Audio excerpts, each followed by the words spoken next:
Hello kids, magical stories में आपका स्वागत है। मेरे चैनल को सब्सक्राइब करें और हर आने वाली नई वीडियो को एंजॉय करें। प्रिंसेस लाइफ, शहजादियों की जिंदगी, एपिसोड 3। टिंकरबेल और अरोरा दोनों बहुत परेशान थी। दोनों वहां से निकल पड़ी और कुछ देर के सफर के बाद वो ऐसी जगह पहुंची जो बहुत वीरान थी। दोनों ऐसी जगह देखकर हैरान हो गईं और जब पीछे मुड़कर देखा तो वो दोनों बहुत आगे आ गई थीं। टिंकरबेल ने आगे का कदम बढ़ाया तो अरोरा ने उसे रोका, क्योंकि ऐसी जगह देखकर अरोरा बहुत डरी हुई थी। टिंकरबेल ने उसे हिम्मत दी और दोनों आगे बढ़ीं। चलते चलते उन दोनों को खतरनाक जानवर दिखाई दिया।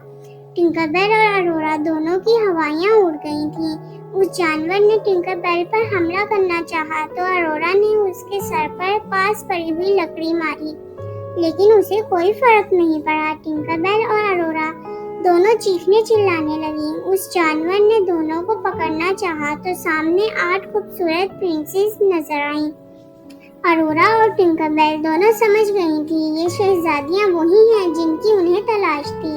एल्सा ने उस जानवर को आवाज दी और वो वहीं रुक गया। अरोरा और टिंकरबेल दोनों बहुत डरी हुई थीं और उन्हें सारी प्रिंसेस पर बहुत गुस्सा था। आना ने टिंकरबेल से बात करनी चाहिए तो टिंकरबेल ने अरोरा का हाथ पकड़ा और कहा, अरोरा चलो, हमें यहाँ नहीं रुकना। उसी वक्त सिंड्रेला ने दोनों के आगे आ गई और बोली, तुम्हारा गुस्सा जायज है, लेकिन हम तुम दोनों का गुस्सा खत्म कर सकते हैं।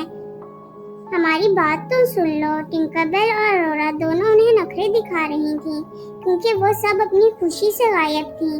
बेली और रेपुंज़ल टिंकरबेल और अरोरा को अपने साथ ले गईं और अब सारी प्रिंसेस साथ थीं। और टिंकरबेल और अरोरा को मिलाकर 10 प्रिंसेस थीं।